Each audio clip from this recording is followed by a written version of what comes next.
Welcome to another episode of the Renault Master Camper Conversion. In this episode, I'm going to be fitting LED strip lights along the ceiling from the front to the back inside a wooden frame.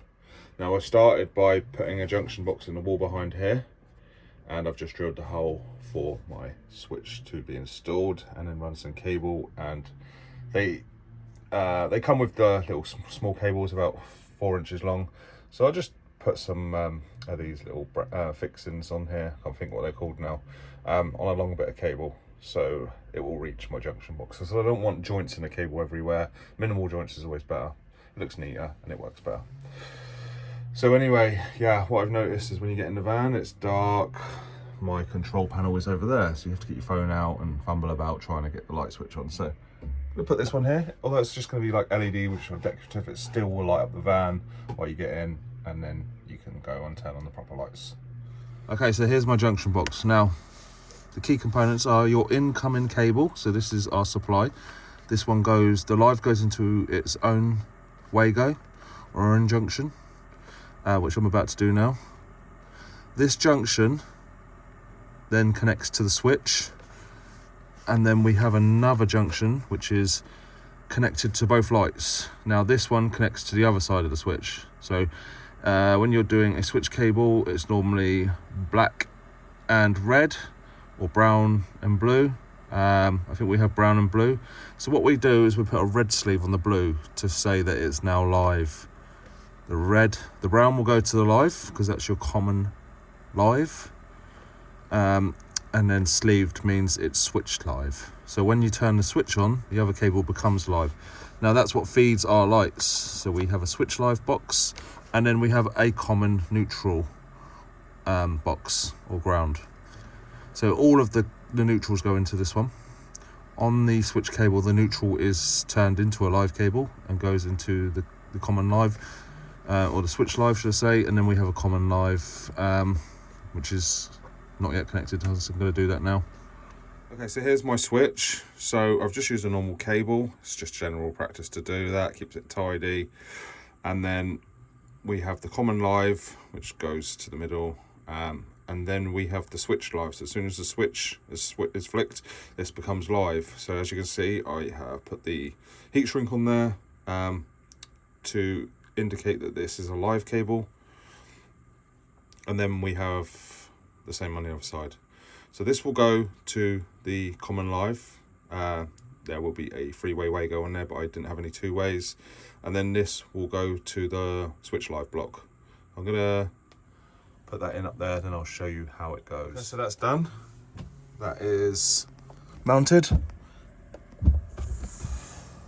And here we go. So we have, like I said, our common live block. This goes to the main fuse board, and our common neutral block or ground. So the live goes from the common to the switch, and then when it comes back, it comes to switch live. Now this is the two cables for the lights, and this is the supply. So when the switch is turned on, the supply is live and the lights come on. Pretty simple.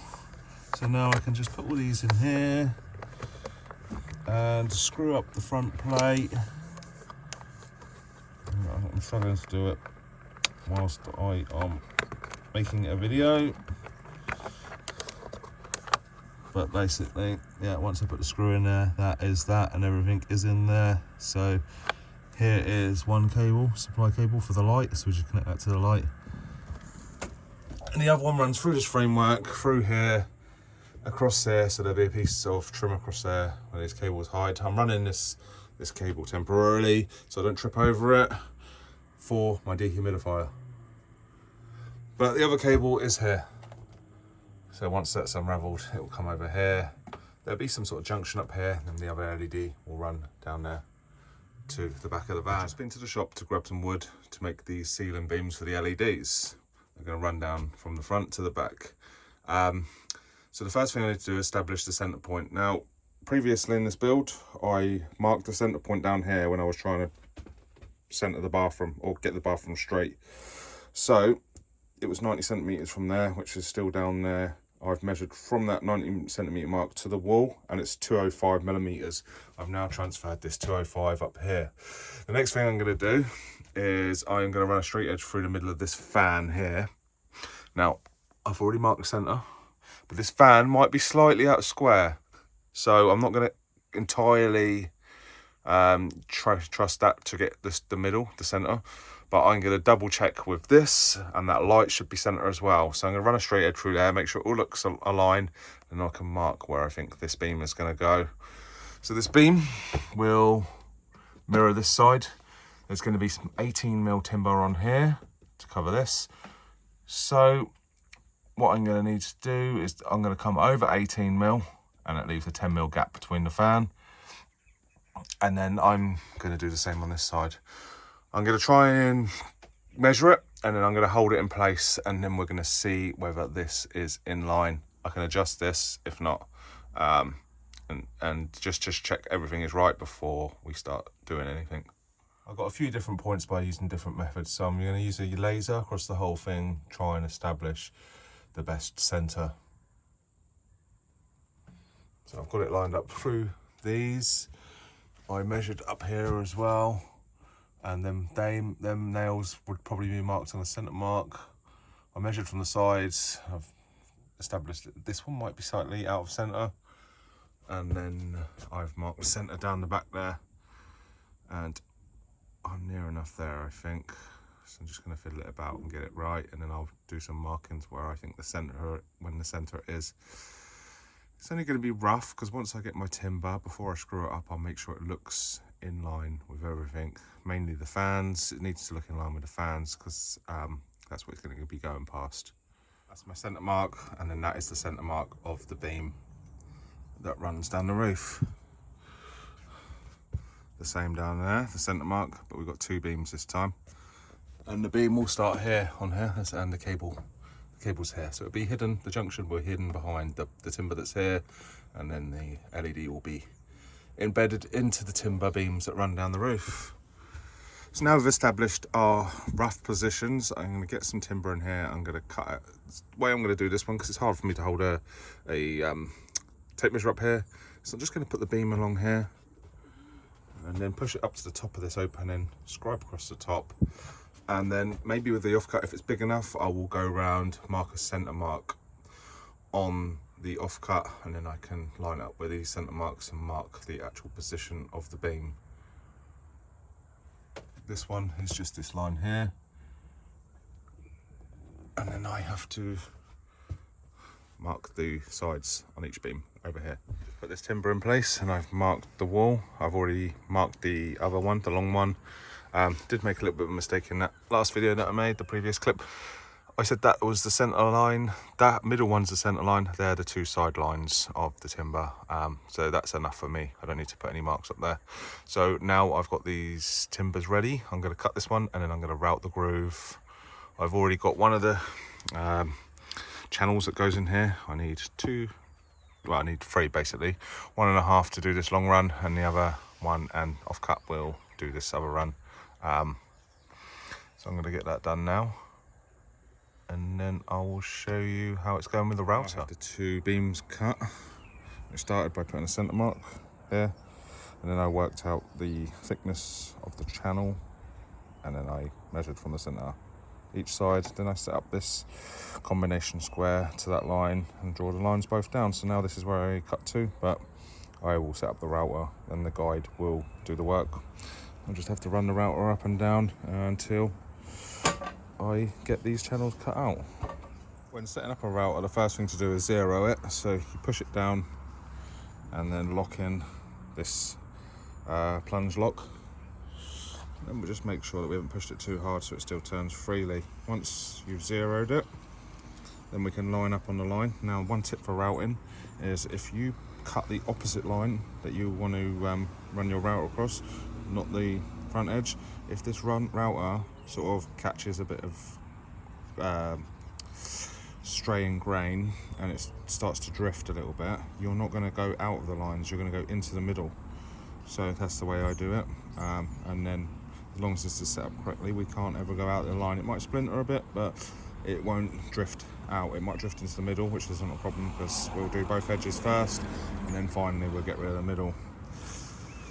Final thing to do is then to set your depth stop.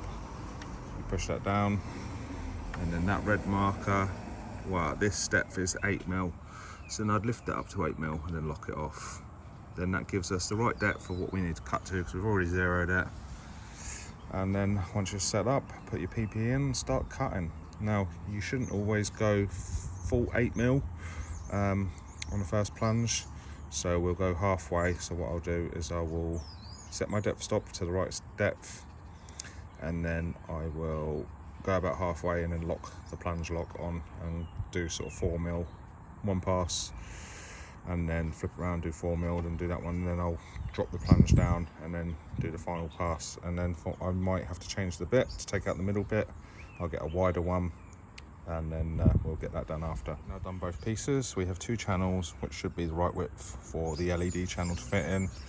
The reason I'm doing like that is because bigger bits can sometimes tear the grain, so use a smaller bit. I went down about 3mm, all 4 channels, and then I went round again and done to the full depth. This just helps get a cleaner cut, stops the blade from burning it out, and sometimes too much strain on the router can make the bit come loose or vibrate or even bend. But yeah, that's ready now for a wider piece. I'll probably go 9 or 12mm, whatever one looks cleaner, and then we'll get that middle out and then we can test our channel to see if it fits. I've changed my router a bit. I've also re-zeroed it, reset the depth stop, and then obviously re-centered it. I've just completely centered it this time. Don't forget to do this, because if you do, you're going to make this wider, which you don't want to do. Both grooves are done, but it's slightly too small. That should just press in. So I'm going to just trim them a tiny bit, and then we should be there.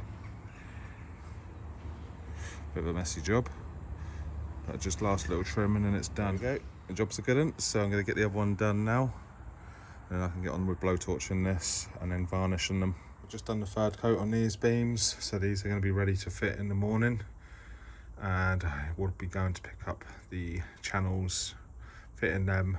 I have one of the LEDs, I've ordered another, so I'll get this job complete tomorrow.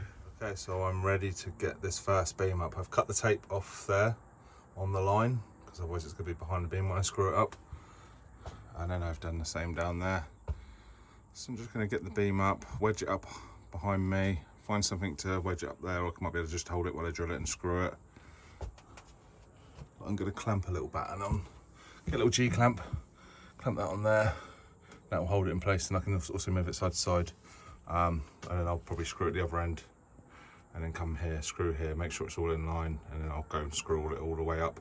That's how I'm holding it up there, just clamping a bit of wood on.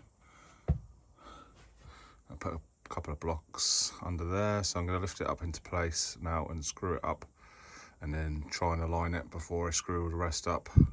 So once I was happy with the alignment, I screwed it up on that joint over there. There's a cross timber going from side to side of the van. That's how I fixed the roof up. And then I'll start to fix it, every timber that goes that way, just to make sure it's all in line and I'm happy with it before I screw it up. I'm just gonna push it up. That looks pretty uniform down there, so I'm gonna screw it up now. My first one screwed up, so it's ready for the channels now. I'm gonna go and prepare the next one and then get that screwed up, then we'll get the channels in. I've only got one channel now, so I need to go and collect them. I'm also going to go and collect some more wood from some other jobs, and then I'll get back and stick these channels in. And I have one LED, so I'll probably do this long one until the other one comes today. I drilled the hole over there and installed the first channel. So I've got this one in position. I'm just going to get up there, screw that in the right place, get the channels finished, and then I can finally fit the LEDs and get this job done. Most of the rails are up now, it's just a little bit to finish over in that corner.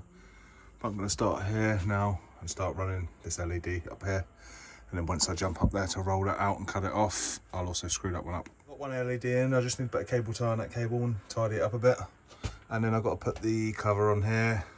That side's pretty much done for the rail. I just got to put one screw at the end. My drill wouldn't fit in there, so I need a smaller bit, and then I'll be able to get this LED in and the cover on this one, and we're job done. Okay, so that's them lights done. I'm going to turn off this light. I've left that light on because it gives it a better lighting. I'm going to just turn all these lights off and then turn the light switch on behind me up here. So I put that one there so when you get in the van you can flick that on, because I've noticed when I get in I have to sort of fumble about trying to find the lights. So now we can just put my hand up there and turn them on. That's that job done. That looks pretty cool. I like that, and it allows a lot of light in here. And then obviously these little puck lights that we've got, if you want a bit of a low light you can put them on.